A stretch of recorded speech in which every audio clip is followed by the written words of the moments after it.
Hello again guys, unboxing ulit tayo dito. Bumili ako ng shell ng PlayStation 4 controller ko o DS4 DualShock 4 sa Shopee ko ulit nabili. Then unbox natin guys, anong laman. So yung specific nito model, yung pang kasama sa bundle ng PS4 Pro. Pero i-check ko muna kung tama ba yung pinadala ni seller.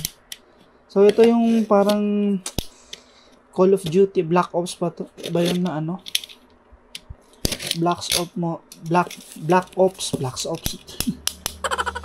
So Black Ops na shell. Sana maganda. Ay, okay. So, yung packaging is ayos. Yan, ito na yung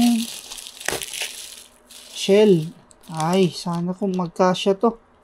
Maganda guys. Black Ops 3. Tama ba? Muna natin yan. Ito yung shell na nabili ko. Tignan natin kung hindi ba chipipa yung quality. Okay naman siguro to.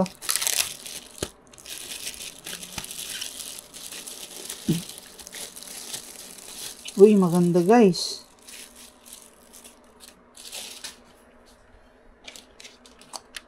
So, ayan. Tama ba? Black Ops 3? Ay, nako po. Parang parang manipis.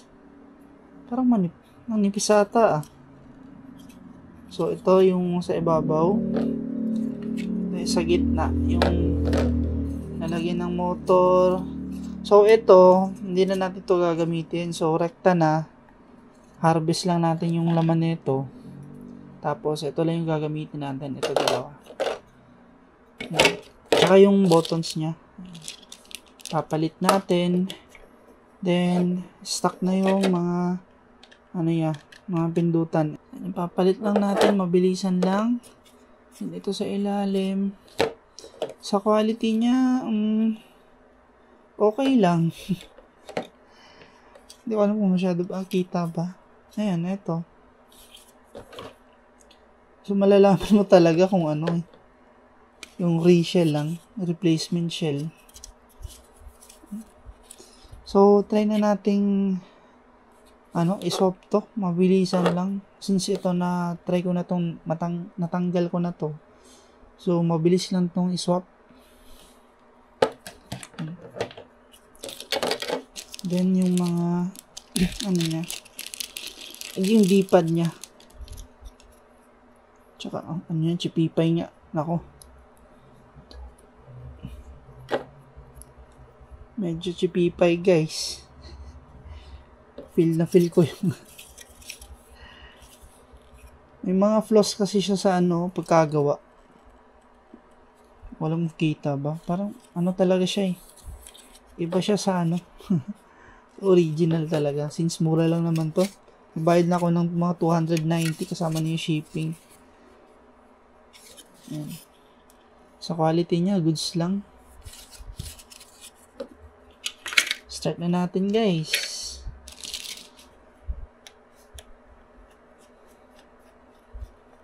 Apat na screws.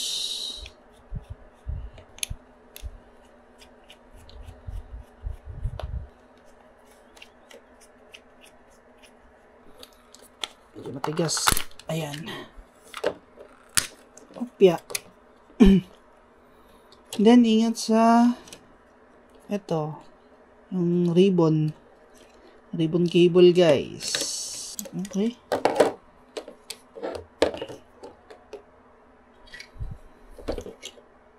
So, yan yung dapat nating ilipat. So, ito. Lipat natin tong mga components niya dito. Ayan, tanggalin muna natin to.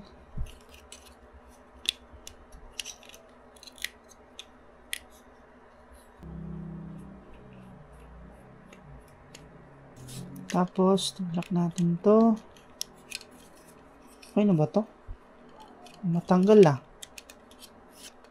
Ay, alag gago. Then, kabit natin agad syempre.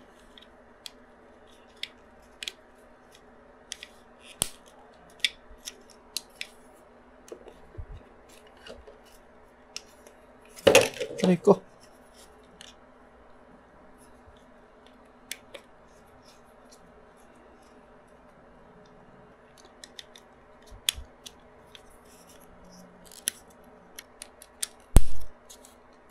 Ay, napakabilis lang.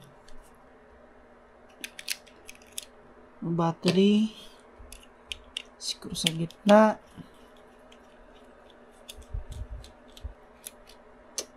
Ayan, natanggal na natin.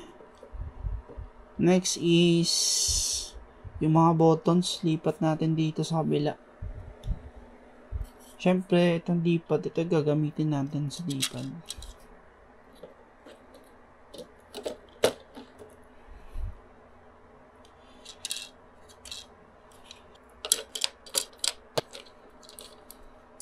Sana hindi ko pagsisihan tong mumurahing shell. Pambihira.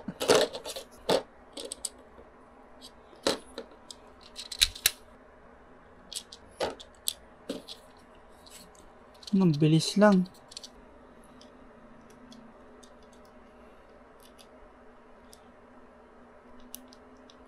Ako, hindi kasya. Ayan, okay na.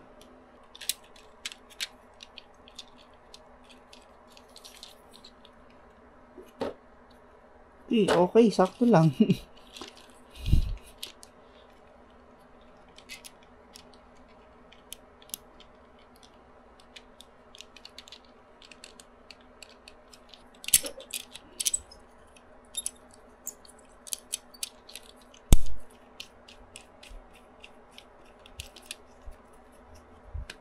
Okay. Then, yung sa ilalim. Ay, yung battery pa pala. Ayan. All goods. Ito, ayaw talaga mag-lock na ito. Delikado to. Tignan natin kung okay ba to.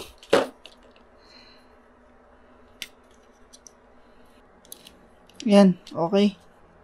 Sok pa. Ito naman. Pasok pa, pasok.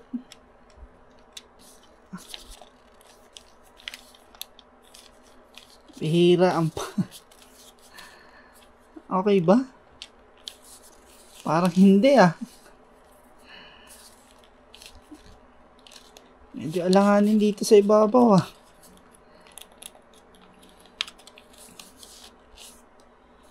Pwede na to, pambihira. Tingnan natin. Medyo hindi naglalak dito sa ibabaw. Sige, try natin lagyan ng screws.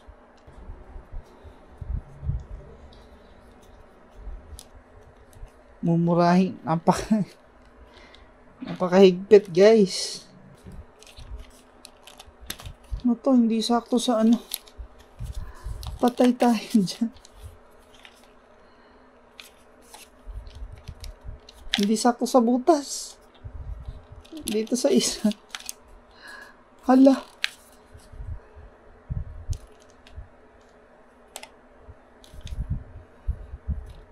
Paano to ngayon? Hindi sakto sa butas, guys. Hindi kita. Tawag kayong bumili lang ganito. Kasayla kayo ng pera nyo.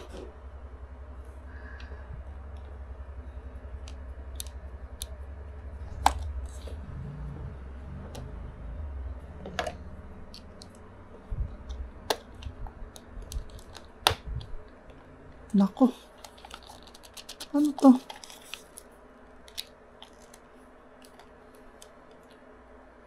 Sinasabi ko na nga ba? Tabingi yung sa kabila. Di sakto sa butas. Potek na yan. Maganda sana. Nako, thumbs down.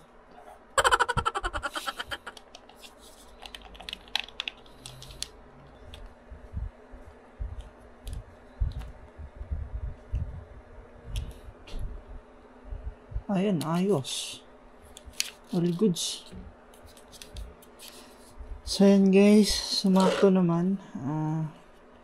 Ayun lang, napalitan yung mga screws niya dito. Yung medyo malaki yung ano, so may butas niya sa gitna. So hindi pwede tong yung original na ano, screws ng PS4 controller. So gumamit tayo ng ano, ibang screws since marami tayong screws dito guys. Ayan. So yun lang for this ano, video. Pambihira, nahirapan ako. Testing natin to mamaya. All goods. So yun lang po. Ayun, umiilaw naman. Ayan, very nice. Medyo mahina lang. Ayan. Biblink naman. So all goods naman. Nakabit ko naman ng maayos yung micro USB port. Then so wala nga lang sticker dito, pero okay na yun. Pwede ko ulit palitan to, pero huwag na. All goods. Thank you so much. Ayos.